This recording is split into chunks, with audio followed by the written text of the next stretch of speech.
All right, let's get right into it. Today, we're going to break down one of the biggest, if not the biggest, data breaches in the history of the internet. I'm talking about the 2013 Yahoo breach. This thing wasn't just big, it completely changed the game and our understanding of what digital risk looks like at a global scale. So let's just start with this number. 3 billion. That's how many accounts were ultimately affected by this breach. To give you some perspective, that's almost half of the entire world's population back then. It's a number so big, it's almost hard to wrap your head around. And the crazy part is, they didn't even know the true scale when the news first broke. And this is maybe the most important takeaway. This wasn't just a slice of their user base. The final investigation, which came out in October 2017, confirmed it. Every single Yahoo account that was active in 2013 was hit. So if you had a Yahoo account back then, yeah, your data was in that stolen database. So how in the world did this happen? Well, the story here isn't just about the hack itself. It's really about the massive delay in figuring it out and telling people about it. The theft actually happened years, literally years, before the public or even most people inside Yahoo had any idea. Just look at this timeline. The attack happens way back in August of 2013. It takes more than 3 full years until December 2016 for Yahoo to finally announce that, hey, more than 1 billion accounts were breached. And then almost another year goes by before that number triples to the final 3 billion. That huge gap gave the attackers a massive head start to use all that stolen info. Okay, so let's get into what the attackers were actually after. This wasn't just about getting a list of emails. Nope, they stole a complete kit for building a digital identity. And that's what made this whole thing so incredibly dangerous for every single user. Man, this list is a goldmine for an attacker. You've got the basics: names, email addresses, phone numbers, and birthdays. But the real crown jewels here were the hashed passwords and, for some folks, their security questions and answers, which were stored unencrypted. Let's dig into why those two things are so bad.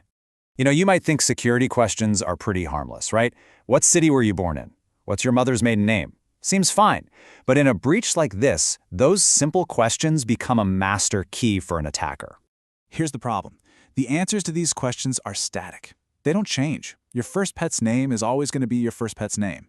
And worse, a lot of this info is kind of public, easily found on social media. So when attackers steal those answers, especially when they aren't even encrypted, they get a permanent backdoor to reset your password and take over your account anytime they want. Okay, so they had the security questions, but what about the passwords?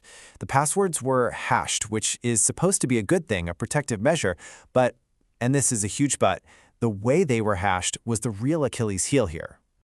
So what is a password hash? Think of it like a digital fingerprint for your password. It's a one-way street. Your password goes in and gets scrambled into a unique string of characters, the hash. But you can't take that hash and unscramble it to get the original password. It's a fundamental security tool.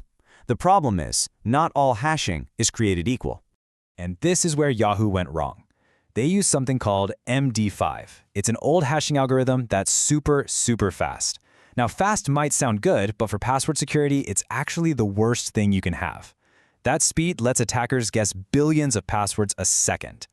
Modern systems, on the other hand, use hashing algorithms that are intentionally slow and difficult to run, making that kind of brute force guessing way too expensive and time-consuming to be practical.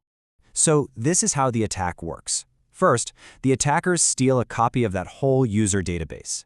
Then, they take it offline, meaning they're not banging against Yahoo's live website anymore. They've got the file on their own powerful computers, where they can work in secret, completely undetected, just hammering away at those weak MD5 hashes with software that guesses password after password until it finds a match. Now, the big question: how did the attackers get into Yahoo's systems in the first place? Well, the simple truth is, we don't officially know. According to the public reports, the exact initial entry point was never confirmed. That's why it's a mistake to call this a zero-day attack. That term means a specific, unknown flaw was used, but we just don't have public evidence of that here. So you might be thinking, this happened in 2013. Why does it still matter? Well, it matters because stolen data never expires. It gets bought, sold, and traded, and it fuels a whole underground economy of cybercrime that's still going strong today. This quote really nails it. Even without your credit card info, an attacker with your name, email, phone number, and date of birth can craft incredibly believable phishing emails or scam text messages. And of course, they can take your now cracked password and try it on all your other accounts, your bank, your social media, you name it, hoping you reused it. That's the real long-term damage of a breach like this. Okay, so the Yahoo breach was a really painful lesson for the entire tech industry. But the upside is, it forced a hard look at how we protect data and led to much better ways of building secure systems. So let's look at what the modern defense playbook looks like. This chart pretty much says it all. Instead of weak, fast hashing, the solution is strong, slow hashing. Instead of easily guessable security questions, the answer is to get rid of them and use real multi-factor authentication, like Passkeys. Instead of having one massive database with everything in it, you break it up and encrypt the pieces. And you swap out slow, after-the-fact detection with real-time monitoring that can spot trouble the second it starts. So really, it all boils down to a few key ideas. You have to use modern password protection. You have to get rid of weak links like security questions. And you absolutely have to use strong MFA.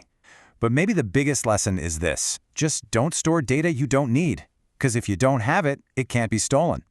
And finally, you have to assume you'll be breached and have a plan ready to go before it ever happens. And that brings us to the final thought I want to leave you with. A huge reason the Yahoo breach was so devastating was just the sheer volume of old user data they had collected and kept for years. It forces all of us to ask a really important question. What forgotten data, what old profiles, what legacy information is just sitting there in the systems we build and use every day? Because at the end of the day, what you don't have can't be stolen.